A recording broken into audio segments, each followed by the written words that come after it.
жемқорлықта өңкей шенеуніктерге айтамыз ғой әрдайым ақша жейді, қызметін асыра пайдаланады деп. Қарапайым еден жуушы, күзетші де өзінің қызметін әсіресе халыққа қызмет көрсету орталықтарында мамандар мынаны істеп берейін, мынаны үйтіп жібер, мынаны бүйтіп жібер деген сияқты күзетші кіргізбей қояды деген секілді. Осындай қарапайым қызметкерлермен де жұмыстар жүргізіледі ме сіздерде? Қарапайым мамандармен де? Әрине бізде бір бөлек бағыт бар, ол сыбайлас жемқорлыққа қарсы мәдениетті қалыптастыру және олардың құқықтық санасын көтеру. Біз оны жеткіземіз, түсіндіреміз.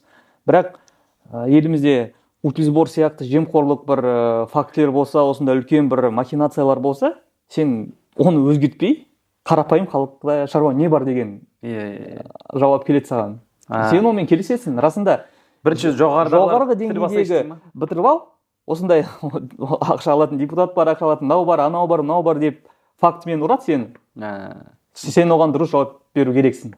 Өйткені адал, әділ бір сұхбат болса. Сондықтан мен қарапайым халықты олар кінәлі деп айта алмаймын. Өйткені жоғары деңгейдегі жемқорлықты жоймасақ, барлық содан басталады. Біз күнде 10 шақты сол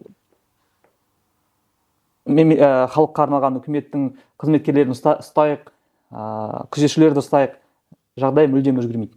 Бізде жалпы жемқорлықты осы басшылар жоғарғы деңгейдегі жемқорлардан бастау керек. Түсіндірейін, егер олар осындай дұрыс жұмыс істесе, басқа астындағы middle management дейміз, орта деңгейдегі басшылар оларға қарап түсінеді, жақсы, ережелер өзгерді. Оларға қарапайым қызметкерлер қарағанда түсінеді. Егер басшылар алмаса, әрине алмайсың. Мысалы, мен өзімнің жеке мысалым бар. Кезінде ұлттық тестілеу орталығы деген мекемеде істедім.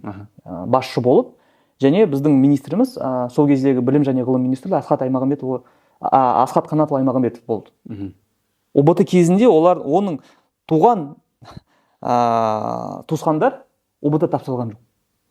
Кейбір шақтар болды, грант алған жоқ.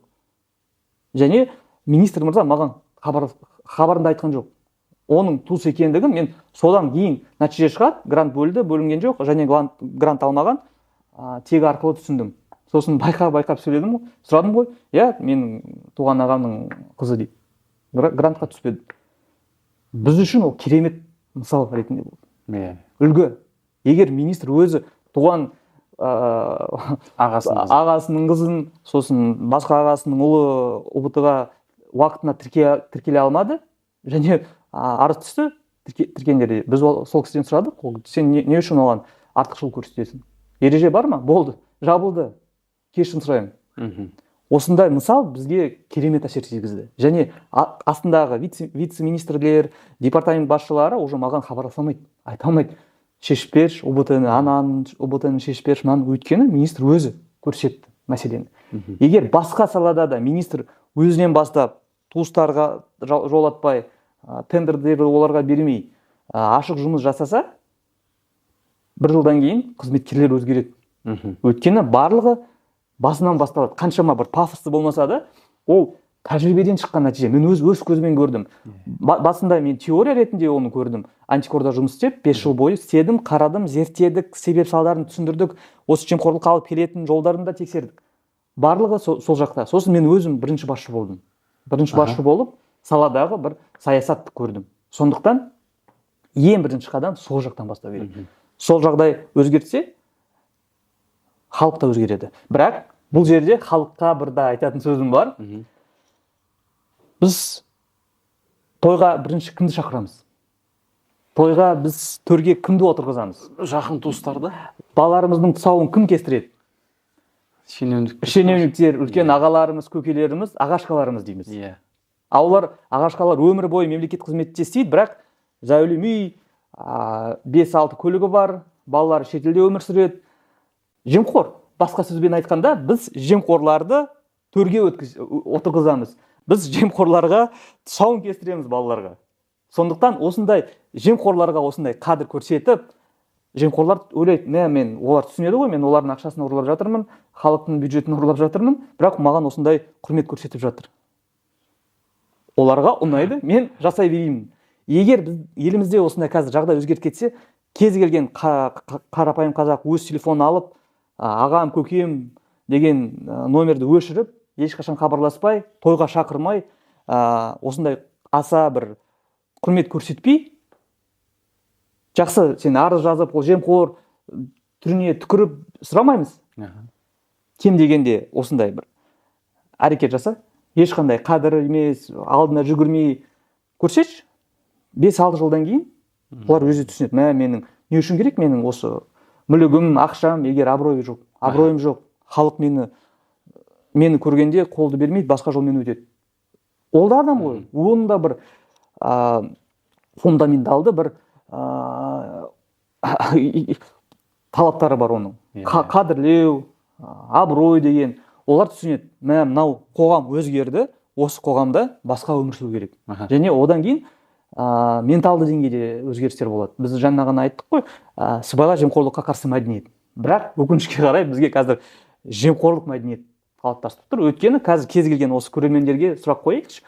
Балаңыздың тұсауын кім кестірді? Және соңғы 2-3 тойға ең қадірлі орынға төрге отырғызып, кімді әкелдіңіз? Ол шенеунік па?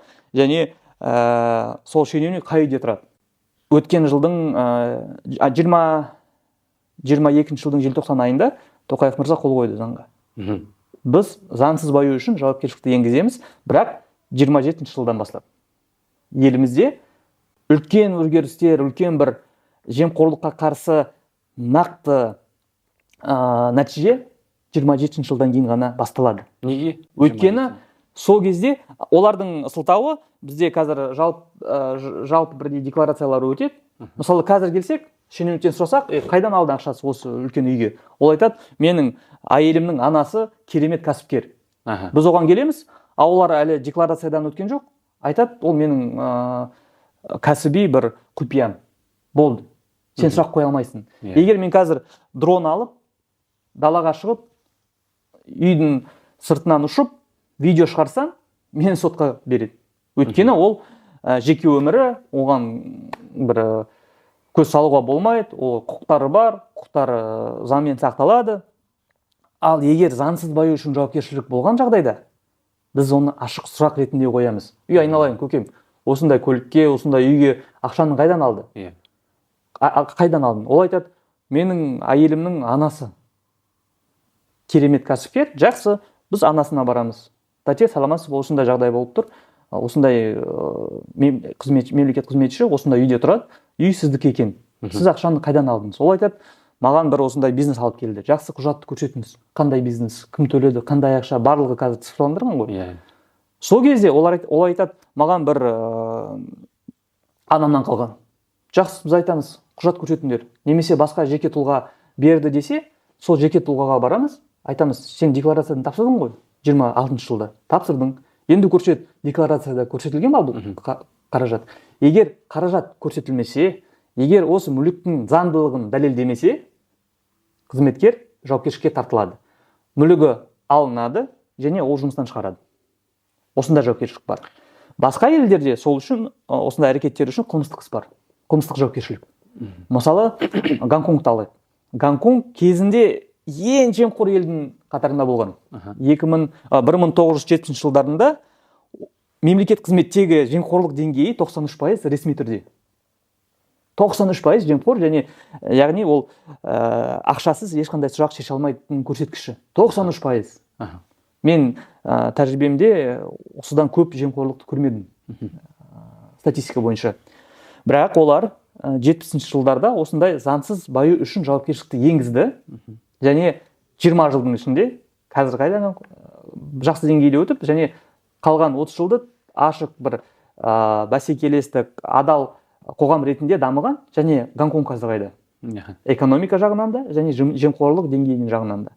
Салыстыруға да болмайды. Сондықтан менің ең үлкен арман болған осы заңсыз баю үшін жауапкершілікті енгізу.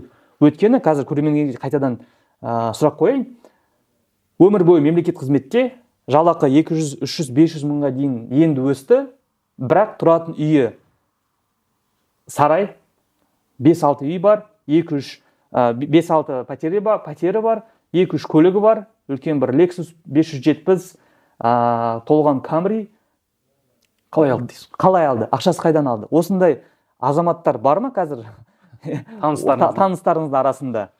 мен 100% сенімдімін, 90%-ның арасында бар таныстары бар, және олар құрметтейді, бірақ олар жемқорлар.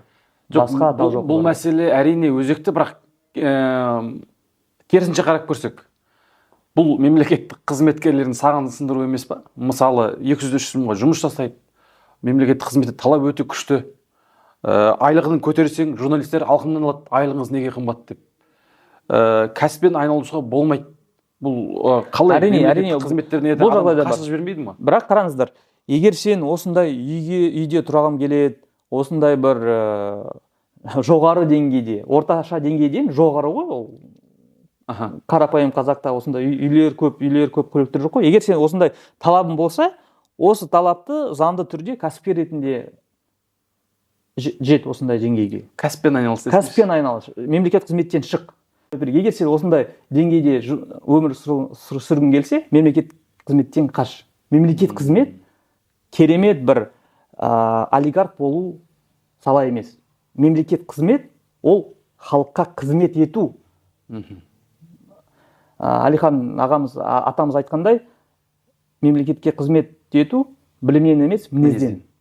Осындай ниетпен кел мемлекет қызметке. Біріншіден. Екіншіден, әрине, мемлекет қызметшілердің жалақысы ол жемқорлықтың бір факторы. Егер жалақысы аз болса, әрине ол сол жерден алады. Сондықтан біз қоғам ретінде оған дайын болу керекпіз. Мемлекет қызметшілерінің жалақысы 1 миллион теңге шеңберінде болу керек екендігін жауапкершілікке сәйкес. Мысалы, басқарма басшысын алайық. Ауыл шаруашылығы басқармасы қаншама субсидиялар бар, қаншама ақшасы бар, бюджеті 3-5 миллиард теңге, жалақысы 300 мың теңге. Соны айтып тұрмын ғой. Жауапкершілік салыстыру мүмкін емес. Әрине ол алады. Сондықтан біз осындай дұрыс жүйеге дайын болу керекпіз, бірақ тиісті бір талаптармен. Егер осындай жалақы алсаң, мөлдір таза бұлақтай. Ниетін адал және кәсіби деңгейі жоғары. Халыққа керемет қызмет көрсет. Ешқандай бір қиын жағдайлармен, осындай схемалармен емес, ашық, түсінікті жолдармен жұмыс жаса. Егер осындай жүйе болса, керемет болады.